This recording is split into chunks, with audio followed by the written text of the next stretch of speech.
Assalamualaikum warahmatullahi wabarakatuh.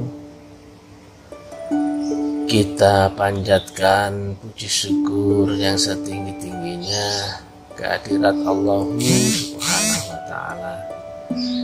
Kita sekalian berrezeki terpanggil untuk bisa melaksanakan zikir berjamaah, mengagung-agungkannya senantiasa untuk mendekatkan diri ke hadirat Allah Ta'ala. Seperti biasa, kita lanjutkan dengan uraian taklim ala kadarnya. Mudah-mudahan kita diberikan kelapangan hati untuk bisa menerima curahan ilmu Allah yang masuk ke dalam kalbu kita. Kali ini mari kita urai tentang zikir yang memungkinkan bisa munajat kehadirat Allah Ta'ala.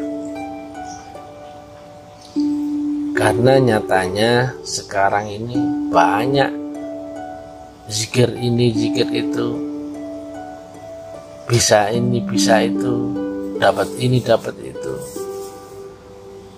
Tetapi dasar dalilnya dari Nabi bahwa zikir itu mestinya adalah pembersih kolbu. Beliau sampaikan bahwa segala sesuatu itu ada obat pembersihnya. Sedangkan pembersih hati adalah zikrullah, atau yang biasa disebut sebagai proses tazkiyatun nafs. Nyatanya kan di luar banyak juga zikir-zikir.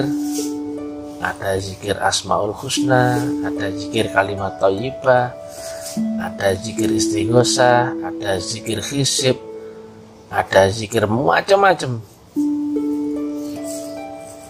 Ada ini untuk rezekinya supaya banyak, ini supaya urusannya lancar, ini supaya derajatnya bertambah, ini supaya sembuh, ini supaya bisa mengobat, ini supaya bisa sakti, ini supaya bisa keramat. Semuanya banyak, semuanya bagus-bagus nampaknya. Yang disebut pun bagus-bagus. Ada yang menyebut asma Allah, ada menyebut surat ini dibaca sekian kali. Kemudian ada juga yang menyebut kalimat-kalimat thayyibah, kalimat tahlil dan sebagainya. Semuanya nampak baik. Tapi mesti kita pelajari dulu. Memang pada taraf di sini kita kan nggak bisa menyalahkan atau membenarkan karena mungkin belum tahu turunan ilmunya untuk memfilter apakah ini sebagaimana yang diharapkan Nabi atau tidak, kan gitu. Nah, kalau kita urai, ya tentunya yang kita pegang yang dari Nabi, bahwa zikir itu mestinya membersihkan, bukan menambahi atau mengotori. Nah, mestinya dengan zikir itu kotoran-kotoran kalbu kita ya digempur. Yang awalnya kerak-kerak di dalam kalbu kita yang nutupi menjadi hijab kita dengan Allah, ya mestinya dihilangkan sedikit demi sedikit. Nah, nyatanya kalau zikir yang tadi kami sampaikan lainnya itu kan malah bikin ini, bikin itu kan nambahi, nyampah. Padahal yang dizikirkan kalimatnya bagus. Ada yang menyebut asma Allah, asma husna, ada yang tahlil, ada yang tahmid, ada yang surat-surat ini, surat itu. Nah, tetapi Jika zikir itu tidak beserta syarat rukunnya, metodologinya, maka walaupun niat kita adalah menuju Allah Ta'ala, tapi kita nggak tahu bahwa posisinya kita sedang membelakangi Allah itu sendiri. Nah, kalau zikir yang disampaikan Nabi sebagai pembersih kolbu itu ada syarat rukunnya, yang itu di Asy-Syura 52 disebutkan adanya penanaman nur zikrullah berupa nur iman dan nur kitab. Artinya ada unsur ridho Allah konkret, izin Allah. Allah meridhoi kita untuk menyebut-nyebut dirinya, untuk mengingat dirinya. Karena berzikir ini kan bisa diartikan, ada yang bilang menyebut, ada yang juga bilang mengingat. Kalau gampangnya ya mengingat dengan menyebut kan gitu kan. Bagaimana kita bisa mengingat sementara hanya dengan sebutan-sebutan, dengan sesuatu yang kita tidak kenal, wujudnya nggak tahu. Kita mau bayangkan apa di dalam zikir itu?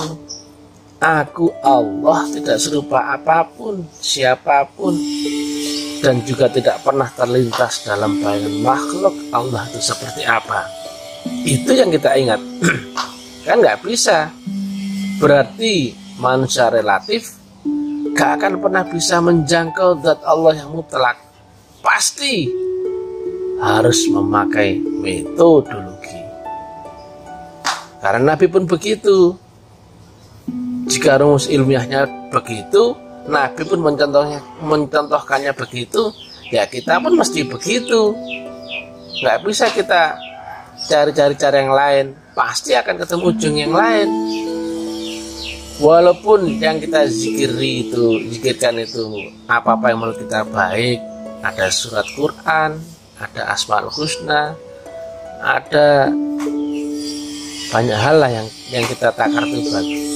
Tetapi jika tidak menggunakan metodologinya, maka tidak akan sampai kepada zat Allah itu sendiri. Nah, penanaman nur itu konkret karena ada rumus itu, inna lillahi wa inna ilaihi raji'un. Yang datang dari sisi Allah itu akan memungkinkan bisa kembali ke hadirat Allah. Jika tidak datang dari Allah, maka nggak akan pernah bisa kembali ke hadirat Allah.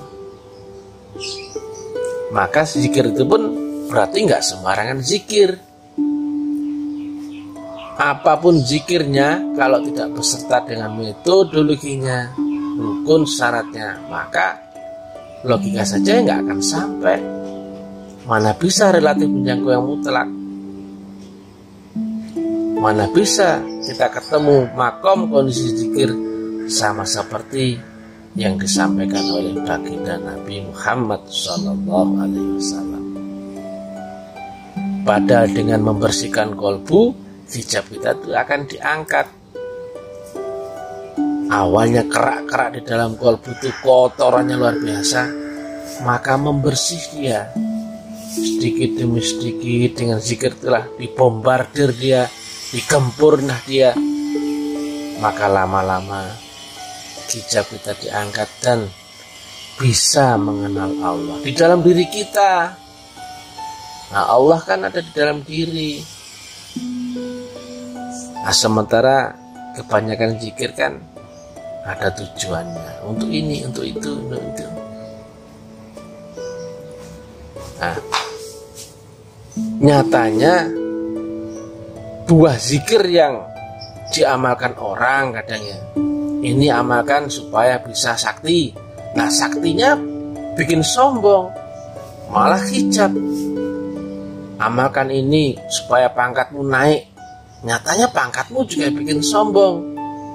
Amalkan ini supaya kamu dapat pahala banyak, nyatanya jadi hijab, merasa sudah menjadi orang alim, merasa sudah jadi ahli surga, bahkan menghina-hina yang lain, kan begitu.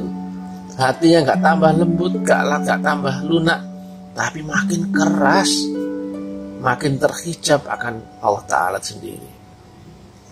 Padahal itu yang kita yakini benar, itu yang kita yakini baik.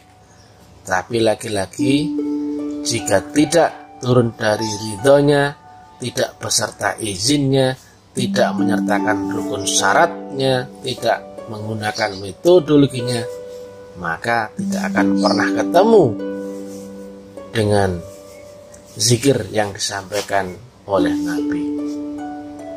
Mungkin akan kita sambung di kesempatan yang lain.